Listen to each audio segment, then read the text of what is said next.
Olá, olá! Chegamos à sexta-feira. Boa tarde, bem-vindos a mais uma edição da Análise dos Fatos, quando a gente reúne e apresenta para você os assuntos que importam no meio do seu dia, numa dinâmica aqui de notícia e análise feita aqui pelo Felipe Moura Brasil. Tudo bem, Felipe? Salve, salve, Carol, equipe da Eldorado FM, melhores ouvintes. Sextou bonito com Análise dos Fatos, que fica disponível logo em seguida nas plataformas de podcast. Vamos com tudo. Vamos lá, agora que já amanheceu, né, em São Paulo, porque começou o dia tudo fechado, chuva que apareceu com uma frente fria e até quase 8 horas da manhã estava escuro por aí também? Pois é, Carol, eu não me impressiono mais com São Paulo, eu sou um carioca que ainda implica com esse tempo paulista. Vamos aos destaques então deste 14 de abril. O presidente Lula fala em autonomia e diz que ninguém vai proibir que o Brasil aprimore suas relações com a China em viagem à Ásia. Incêndio em abrigo mata 3 crianças e deixa 13 feridos no Recife. E ainda as mudanças no WhatsApp para evitar roubos de conta e a dívida milionária do Santos. O que acontece no Brasil e no mundo. Análise dos fatos. O presidente Lula e o presidente da China, Xi Jinping, assinaram uma série de acordos comerciais e de parceria durante o encontro nesta sexta em Pequim. A cerimônia ocorreu no Grande Palácio do Povo. Foram 15 acordos assinados entre os dois governos, fora os acertados entre empresas brasileiras e chinesas. Os termos tratam principalmente de cooperação para desenvolvimento de tecnologias, intercâmbio de conteúdos de comunicação entre os dois países e ampliação das relações comerciais. Um deles traz um protocolo que deve ser seguido pelos frigoríficos brasileiros para a exportação de carne para a China. O Brasil é o maior fornecedor de carne bovina ao país. Outros acordos prevêem um plano de cooperação espacial entre os dois países até 2032 e o lançamento do 7º satélite na parceria entre Brasil e China, o CBERS-6. Ainda antes da reunião de Lula com o presidente Xi, o petista afirmou que deseja aprofundar a relação entre os dois países em diversas áreas nos próximos anos e que ninguém poderá proibir essa aproximação. Ontem fizemos uma visita à Huawei, numa demonstração de que nós queremos dizer ao mundo que não temos preconceito na nossa relação com os chineses e que ninguém vai proibir que o Brasil aprimore a sua relação com a China. No discurso aberto à imprensa que antecedeu a reunião fechada, Lula falou em intensificar as relações Brasil-China em áreas como ciência e tecnologia, intercâmbio de estudantes, relações culturais, energia limpa e produção de carros elétricos. A imprensa estatal chinesa afirma que Lula e Xi concordaram sobre a necessidade de diálogo e negociação para encerrar a invasão da Ucrânia pela Rússia. Temas ligados ao meio ambiente e às mudanças climáticas dominaram o discurso aberto de Lula na reunião bilateral. O presidente chegou a pedir o compromisso da China com a transição energética e a redução de emissão de poluentes. E o ministro da Fazenda, Fernando Haddad, disse que o Brasil não tem intenção de afastar-se dos Estados Unidos após a assinatura dos acordos econômicos, comerciais e de cooperação com a China. Haddad declarou ainda que não há nenhuma preferência do Brasil, o objetivo é ampliar ao máximo os laços do país. A reação que eu espero é mais parceria com os Estados Unidos. Nós temos que vencer a etapa anterior de isolamento do país. O país não pode estar isolado de ninguém, o país é grande demais para ficar escolhendo parceiro. O Brasil tem tamanho para fazer parceria com esses grandes blocos e outros países em acordos bilaterais. Então não faz nenhum sentido você fazer a opção entre se aproximar de um para se afastar do outro. Tudo que a área econômica quer, com o patrocínio do próprio presidente e o braço diplomático do Ministério das Relações Exteriores, é voltar à mesa. O Lula fala toda vez, o presidente Lula, Brasil voltou. Qual é o sentido disso? Voltou para o mundo, não é para um lado ou para outro. E desde que chegou à China, Lula ainda não discutiu alguns tópicos da democracia e direitos humanos com Xi, alguns dos pontos de incongruência entre os líderes, preferindo focar-se nas parcerias econômicas e na aliança entre os países emergentes para mudar a governança mundial, dominada atualmente por Estados Unidos e Europa. A abordagem é quase diretamente inversa à de sua visita a Washington para encontro com o presidente Joe Biden.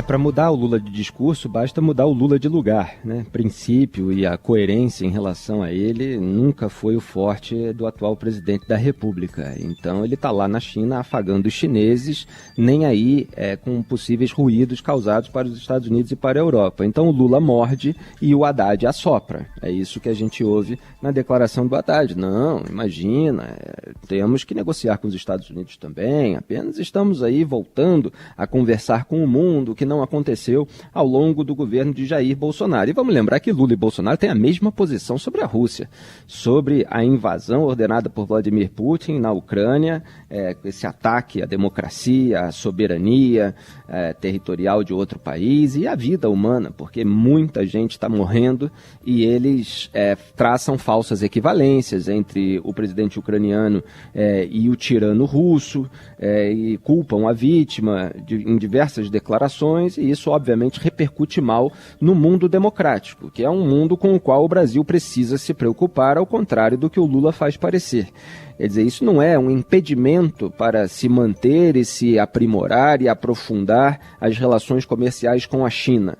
Acontece que você não precisa de tantos afagos assim, você não precisa incorporar o anti-americanismo juvenil do velho petismo para conseguir estabelecer essas relações comerciais. Mas o Lula está fazendo isso e isso está gerando uma repercussão negativa no Ocidente.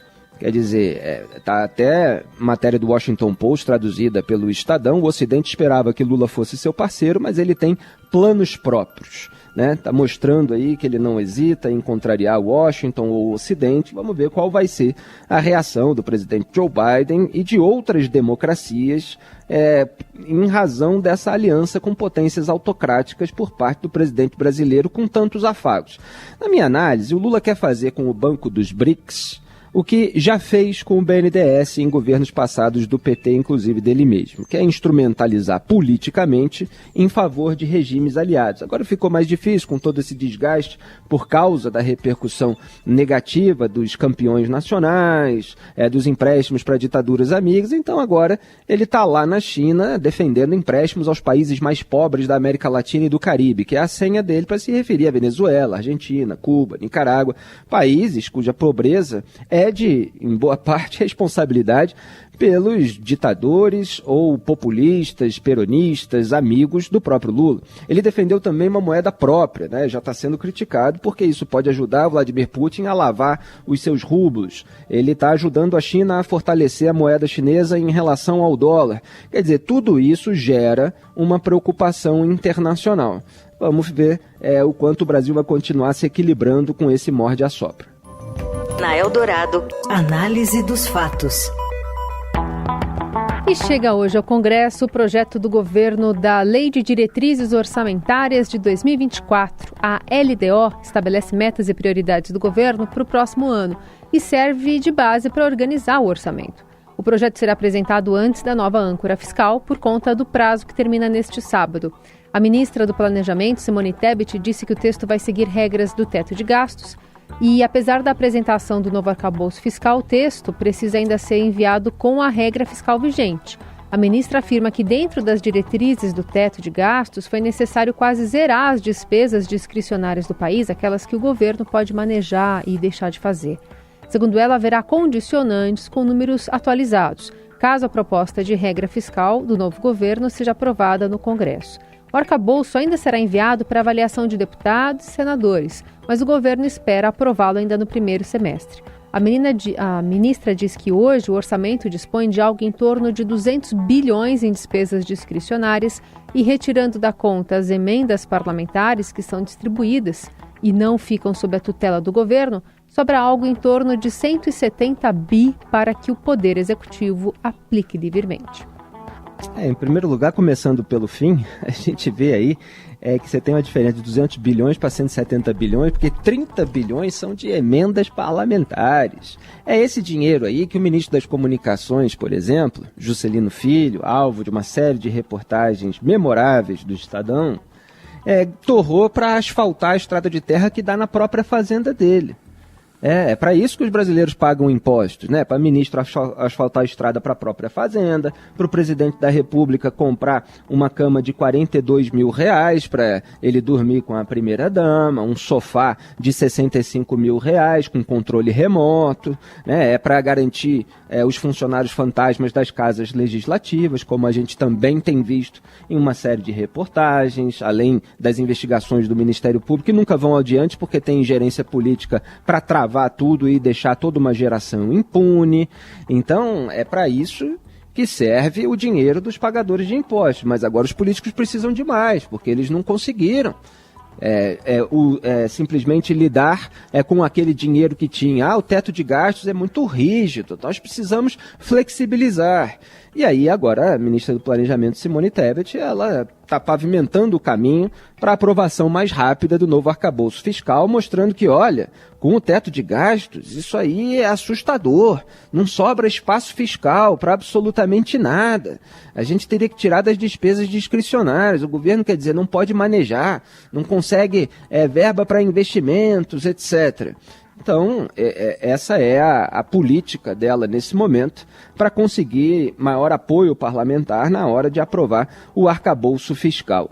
Lamentavelmente, a gente não tem uma política capaz de rever os seus próprios privilégios, capaz de cortar na própria carne e muito menos autoridades públicas dispostas a fechar as brechas que são utilizadas para o escoamento do dinheiro, e isso acaba fazendo falta. Dito isso, você tem aí o mercado entendendo que há um ambiente de possível melhora no ambiente macroeconômico, que pode resultar numa baixa da taxa de juros, que está em 13,75%, antes do previsto, já para agosto, né, por causa do resultado da inflação de março, que veio abaixo do esperado, em 0,71%. O dólar fechou ontem a R$ 4,92, e você tem esse arcabouço fiscal, que vai precisar passar pelo crivo do Congresso. Isso ficou muito claro nos discursos do Roberto Campos Neto, mas se tudo for feito de uma maneira melhorzinha, pode ser que a taxa de juros acabe baixando. Vamos ver se isso realmente vai acontecer. Você ouve Análise dos Fatos, com Felipe Moura Brasil e Carolina Ercolim. A gente está de volta com a Análise dos Fatos para falar sobre uma apuração exclusiva do Estadão, que aponta que o presidente da Agência de Promoção e Exportações do Brasil, a Apex, operou uma mudança no estatuto do órgão para o presidente ficar no cargo. Ele decidiu eliminar a obrigatoriedade de inglês fluente para permanecer como responsável por divulgar os produtos brasileiros no exterior. O ex-senador Jorge Viana foi nomeado em janeiro pelo presidente Lula, quando o estatuto da Apex exigia o inglês como requisito mínimo para ocupar a vaga. A mudança no estatuto só foi feita em março, ou seja, ele ficou 3 meses de forma irregular no cargo, que lhe garante salário de R$ 65 mil. Cabe à presidência da República averiguar se os indicados cumprem as exigências para o cargo. Não saber falar inglês já motivou demissão na Apex. Em janeiro de 2019, o governo Bolsonaro teve a sua primeira baixa justamente porque o presidente indicado para a agência, o Alexandro Pinho Carreiro, não era fluente no idioma. E ele ficou apenas 8 dias no cargo após a imprensa revelar que se recusara a fazer um teste de nível do idioma. A assessoria de Jorge Viana admitiu ao Estadão que ele não domina o idioma e justificou que a nomeação para a presidência engrandece a agência por sua capacidade de diálogo e interlocução. Olha, mais uma vez, parabéns ao Estadão por essa reportagem. Que maravilha seria se todos os veículos de comunicação realmente exercessem vigilância sobre o governo e, nesse momento do país, acabassem com essa lua de mel com o governo Lula. Tá cheio de gente aí ligada ao Lula, gente do PT, que tá de olho em boquinha. E para conseguir boquinha, eles fazem absolutamente de tudo. Então, qual é a norma? É que se você não cumpre a regra, você muda a regra. Ora, isso foi dito abertamente pelo próprio Lula outro dia em relação à meta da inflação. Se você não cumpre a meta da inflação, muda-se a meta. É isso que o Jorge Viana aplicou para conseguir manter o seu salário de R$ 65 mil. Quer dizer, você tem uma exigência para o cargo, que é falar inglês. Já que a gente está lidando aqui de promover produto brasileiro no exterior. Como é que alguém vai promover produto brasileiro no exterior sem falar inglês? Aí o sujeito vai lá e tira esse requisito. Aí ele pode permanecer no cargo ganhando mais do que o teto do funcionalismo público. Isso aí é um salário superior a ministro do Supremo Tribunal Federal. Quer dizer, eles querem fazer esse tipo de coisa agora afrouxando a lei das estatais. Que tipo de coisa eu estou falando? Colocar gente sem qualificação técnica. Você tem ali uma suposta iniciativa do presidente do Senado, Rodrigo Pacheco, para, mesmo afrouxando a lei das estatais, que vai permitir a indicação político-partidária para 587 cargos, você ainda manter algum critério de qualificação, de compliance interna, que é a maquiagem para o libera geral, porque depois o que a gente vai ver é isso, gente desqualificada, assumindo função de órgão público que tem alguma importância, uns mais, outros menos, e gerando toda aquela ineficiência, quando não, escândalos de corrupção. Então está aí o exemplo clássico do controle político de órgãos que deveriam ser exercidos por pessoas competentes em favor do interesse público, da sociedade, de atração de investimentos para o Brasil. É uma vergonha completa, absoluta. Na Eldorado, análise dos fatos.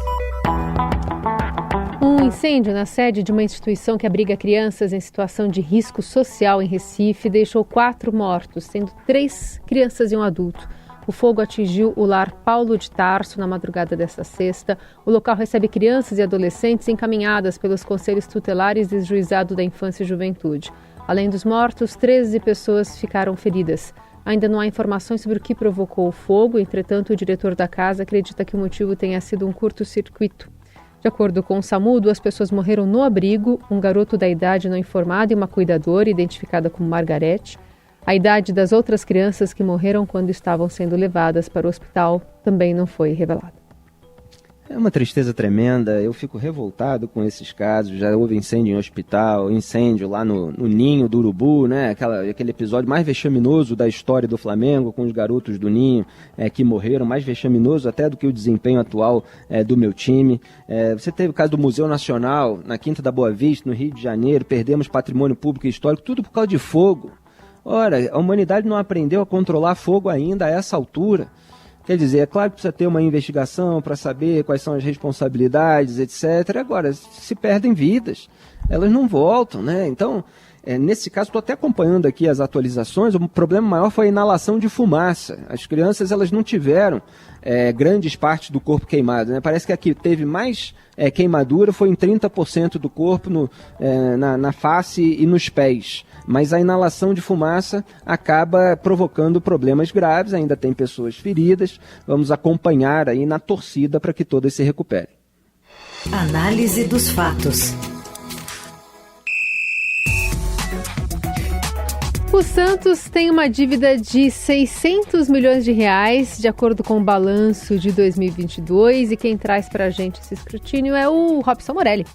Olá, amigos! Quero falar do balanço do Santos, publicado na edição do Estadão desta sexta-feira. Uma dívida de 601 milhões de reais. É muito dinheiro para o Santos, é muito dinheiro para as receitas do clube da Baixada. A administração do Rueda, Andrés Rueda, presidente do clube, visa, neste primeiro momento, pagar as pendências do clube, então tem que dar mérito para ele nesse sentido. Estima-se que ele já tenha pagado até 200 milhões de reais, no balanço aponta quase isso. Ele também ressalta nesse balanço de 2022 que o clube melhora um pouco o seu ativo, comprando e tendo um elenco um pouco mais forte e mais caro. Isso é uma valorização também do dinheiro do Santos. O Santos tinha um elenco mais barato 2, 3 temporadas passadas e agora tem um elenco que vale mais no mercado. É dinheiro, mas não é dinheiro que você pode usar para pagar as contas do clube.